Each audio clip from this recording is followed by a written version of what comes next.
OG Dragon Ball finally getting some love, a phenomenal free-to-play LR, some very good easies, and the first shared Saiyan Day celebration. Stay tuned while we uncover the month of March 2019 in today's Dokkan History video.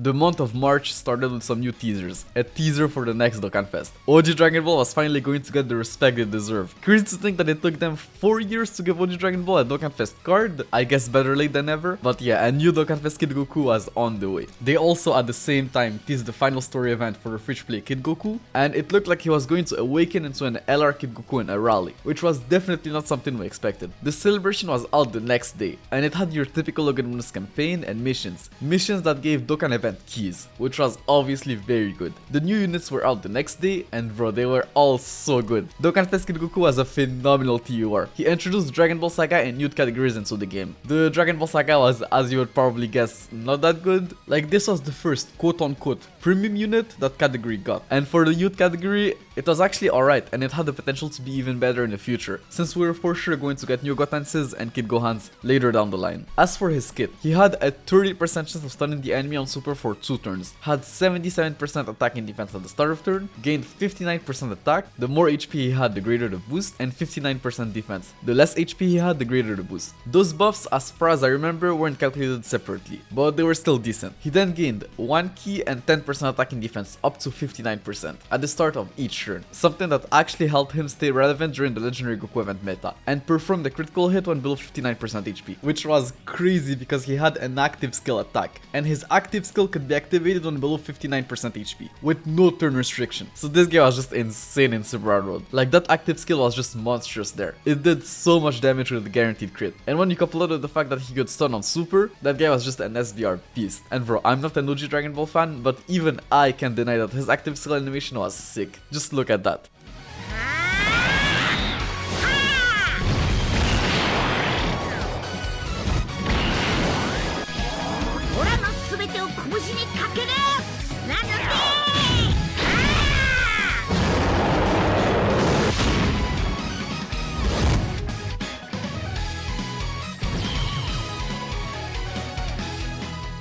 This guy also came with 2 new banner units. Tech Master Roshi was a sub-leader for the Dragon Ball Saga category and the Super Tech type, so generally not a bad leader skill in something like Battlefield. Then he sealed on Super, which was very good in Battlefield or Super Battle World, but what really made that guy stand out was his passive. He had a 628% attack buff, as well as a guaranteed crit and stun the first time he attacked in battle. You have no idea how broken that was in SBR, or like even Battlefield. Like, having a guaranteed stun was just so insane. Like, sure, he lost some defense and stunned himself at the same time, but it didn't really matter since he could just stun the enemy that was going to attack him in SBR. So that guy was definitely one of the best SBR units in the game. He was just insane there. He was also, as some of you guys might remember, a very good in a punching bag event. Not enough to break that 77 million damage mark, but you needed less RNG to hit those lower level damage marks to that guy. So he was definitely helpful there if you didn't have LRs percent to Gohan or LR Goku and Frieza. Honestly, I'm just so hyped for this guy's easy. With the current power creep, he might just turn that punch bag event into like a complete joke. Or the most recent Million Arena mode. So that guy with an easy could probably cook that event. At least I would hope so. Strength Demon King Piccolo was also pretty good. He was a sub-leader for the Dragon Ball Saga category and the extreme strength type. Then he greatly lowered attack on super, had 100% defense at the start of turn, 3 key and 200% attack for his first 5 turns, and then had 2 key and 120% attack starting from his 6th turn. Like, with his low stats and 12 key multiplier, his 200% attack buff wasn't as impressive as we would have hoped for, but he was still a solid unit nonetheless. Cool thing about him is that his SSR had a different name, so if you're lucky enough to pull multiple copies of him, you could run them together, and they were definitely not a bad rotation in something like Battlefield. LR Goku and Arale was pretty much the new best free-to-play unit in the game. Like, they were phenomenal. They were sub-leaders for arguably the best free-to-play category in the game, then sealed on their 12 key super, greatly raised their defense by 50% on super, were Rainbow Orb changers, gained an additional 2 key and 30% attack per Rainbow Key spheres obtained, and had 30% damage reduction as the first attacker in the turn. Like, nowadays, this is complete garbage. But trust me, at the time, this was just insane. They were actually a slot 1 unit, were very good defensively, had utility, and could output some very decent numbers. Like with a couple of Rainbow Key Spheres, they could easily launch 3 million plus super attacks. Like they were just phenomenal everywhere. On any team you could run them on any event, like they were just so good. And the cool thing is that they were also easy to farm. Like sure, you needed 50 medals to awaken their T-Roar and so an LR, which took a fair amount of runs, but it was still an easier grind than LR Strength Vegito Blue or one of the Battlefield LRs, which at the time were seen as the best free-to-play LRs in the game. As for Kid Goku's banner, it honestly was pretty bad. Like not the worst banner ever, but not really something you wanted to summon on. It featured Strength Super Buu, who was seen by many players at the time as one of the worst category leaders. Like his base form was arguably even worse than most Neoga's leaders. Physical Super Vegito, who I guess was still decent, but we were kind of expecting the easy of HL Super Vegito that year. Same thing with Physical Super Sentry Gotenks. As a matter of fact, Tech Super Sentry Gotenks got his easy literally the same celebration. And Physical Omega Shenron, well, he was good, and the Extreme class was in a good spot with the recent release of Dragon Ball Super Broly, but he had been out for a while now, so most players already had him with dupes. A day later and the game had reached top grossing. Well, actually the game had reached top grossing literally the same day, but I think the devs weren't really expecting that. Honestly, nobody was expecting that at the time. And it wouldn't surprise me if that's the reason why they used the Super Saiyan 4s in the top grossing announcement, because they just didn't have something put together with Kid Goku, as they generally just didn't expect his banner to do that well. But I guess Kid Goku was really that hype in Japan, and the card was very good, so that definitely helped for sure. But yeah, they gave everyone 30 Dragon Stones and 3000 in-type potential orbs. 2 days later, and Team Dokkan just leaked the Saiyan Day unit. He said it was going to be a new transform in Vegeta that goes from Super Saiyan to Super Saiyan Blue, just like the transfer in Goku. But if that wasn't already hype enough, he also said that he was going to come to both Global and JP at the same time. Like as a global player, this was just so hype, you have no idea. A couple of days later, and it was time for the first God's Leader EZA. Tech Super Saiyan 3 Gotenks now led the tech type for 4 key and 100% HP attack and defense, which was definitely a very good leader skill for Battlefield. He now raised his attack by 30% for one turn on his 9 to 10 key super attack, and had a supreme damage multiplier on his 12 key super attack. Had 140% attack on super, so only 20% more attack post EZA, and 70% defense when his key was 11 or less. Honestly, still don't understand what they were thinking here. The guy had over in a flash and fuse fighters, meaning that on a fusion team it was almost impossible for this guy to have less than 12 key, which was very unfortunate because he could have been a very good addition to Gogeta Blue's already decent fusions team. Like he wasn't bad, just not that much better than his physical counterpart. As a matter of fact, I think that at 12 key, his physical counterpart did slightly more damage, but that's only if you didn't have any support on rotation. Otherwise it wasn't close, since Tech Super Sentry Gotenks attack would then be calculated separately with a support type buff. Anyways, the guy was good, it's just that hiding his 11 key super attack was already annoying, so hiding half of his passive behind the condition kind of sucked. His banner featured Enjan Embado, who was still, in my opinion, the best easy TUR at the time. So I guess if you didn't have him, it wasn't even a bad idea to pick him up with coins. Because yes, coins were now a thing since the 40th anniversary, and Janemba was very cheap, like 150 coins for the best easy TUR in the game. Yeah, honestly, it was probably worth it. 2 days later, and they held a cool Twitter campaign to celebrate the very odd number of 530,000 followers. And if you're wondering why 530,000 followers, like why is that number so special? Well, first off, it was the power level of first form Frieza during the Planet Namek saga, but apparently if you pronounce the numbers 5, 3 and 0 in Japanese, like really quickly, it vaguely sounds like Frieza. I honestly don't know whether this is true or not. Like I picked up Japanese as a subject last semester and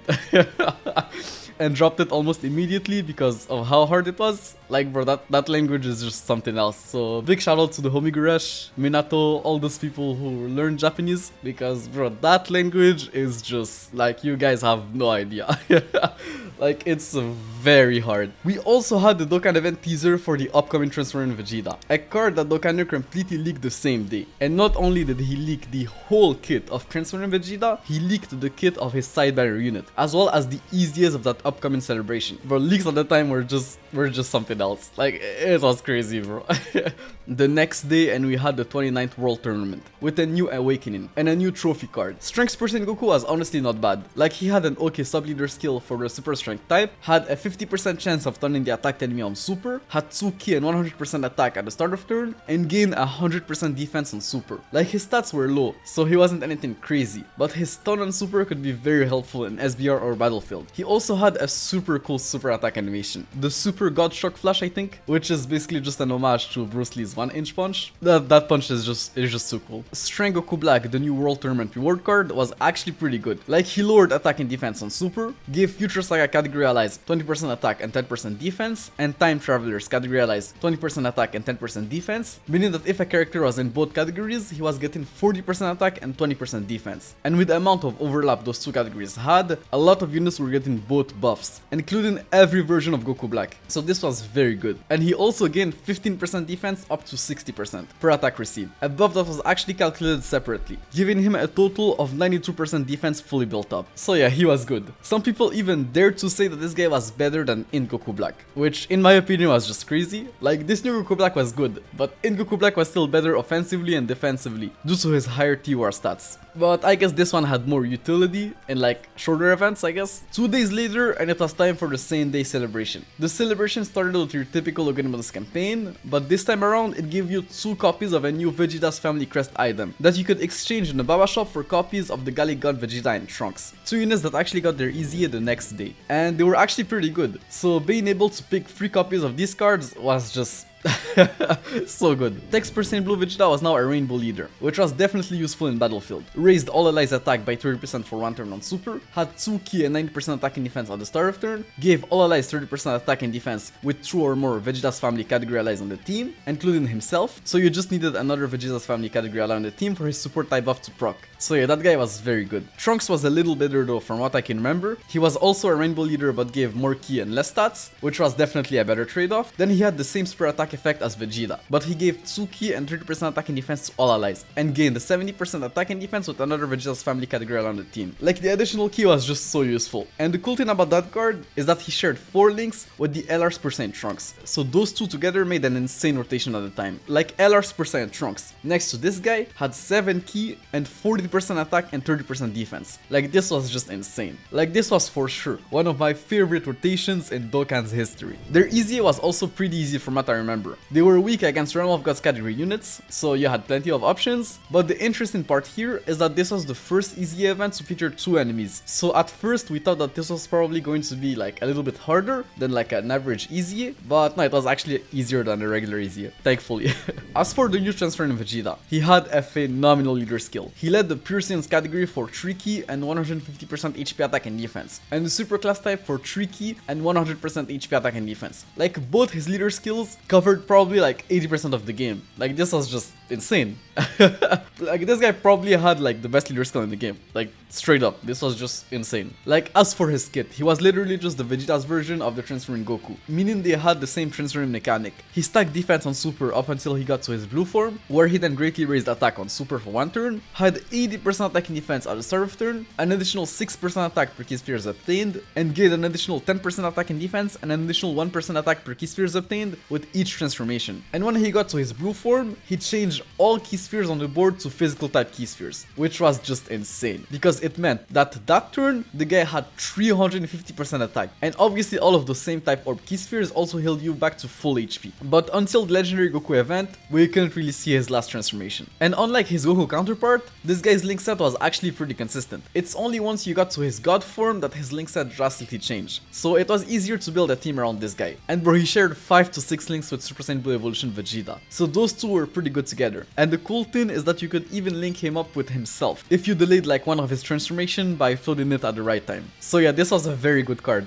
and definitely there to bait global players before their 4th year anniversary. In Super Vegeta was a phenomenal banner unit. The guy had a good leader skill for Battlefield, greatly raised attack on Super for 1 turn, had 80% attack and defense at the start of turn, and an additional 120% attack and defense depending on the amount of HP he had left. The more HP remaining, the greater the boost. So at full HP, that guy had 200% attack and defense. It was just crazy. He also had guaranteed crits against androids category enemies, which wasn't really something you saw often, but still a good thing to have, and was more of like a cherry on top. His base kit was already more than enough. And bro, he shared 7 links with the new transformed Vegeta, up until Vegeta turns into Super Saiyan God. So yeah, that guy was just phenomenal. As for Vegeta's banner, it was actually pretty good. It featured full power % for Goku, who was now better than ever ever thanks to the new LRs percent for Goku, in Super Sentry Bardock, who somehow still had one of the highest APT team in the game, Dex percent for Gogeta, who was still good on Blue Gogeta's team, Strength percent for Vegeta, who with his Easy A was literally like a top 3 tank in the game, and Int percent Blue Vegeta, who wasn't as good anymore but still alright, and could help you defeat the Tech Cells Easy A, if you haven't already. So a solid banner. They also re-released the Family Gallic Gun banner, with 3 guaranteed feature discounted multis, so not a bad banner if you wanted to rainbow your Gallic Gun characters. Like the 40th anniversary Yellow Queen's LR were already on featured on the banner, so you could potentially get them summoning on here. This celebration also came with a new story event, where we could farm 2 new fish play characters. Copy Vegeta was not bad for a fish play unit. He was a sub leader for their extreme class type, lowered attack and defense on super, had 60% attack and defense at the start of turn, and gained 30% attack and defense at the start of each turn, up to 90%, as well as reducing the enemy's attack and defense by 30% when facing a Vegeta's family category enemy. So not something you saw often, but he was still solid for a fish play card. An interesting thing about this guy is that to make his 12 key super, they just reused animations from other characters. Like the first part of his passive is literally taken from the 18 key super of the 30th anniversary LR, the second part of his super attack from Strength Super Boo, and the third part of his super attack from Dokkan Fest Tech Hit.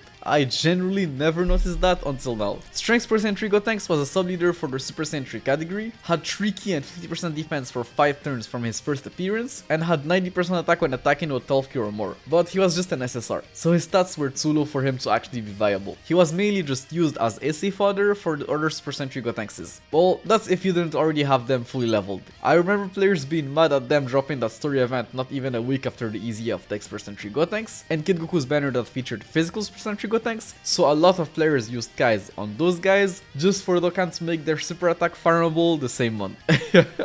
And on Global, it was literally just a waiting game, since for some reason they didn't give us the Copy Vegeta story event with transferring Vegeta, and who knew when they were going to. So it was like, should I wait for the story event to come, or just use my Kais on my Gotenkses? And I'm glad that I didn't wait and just use my Kais, because the event literally came 8 months later on Global.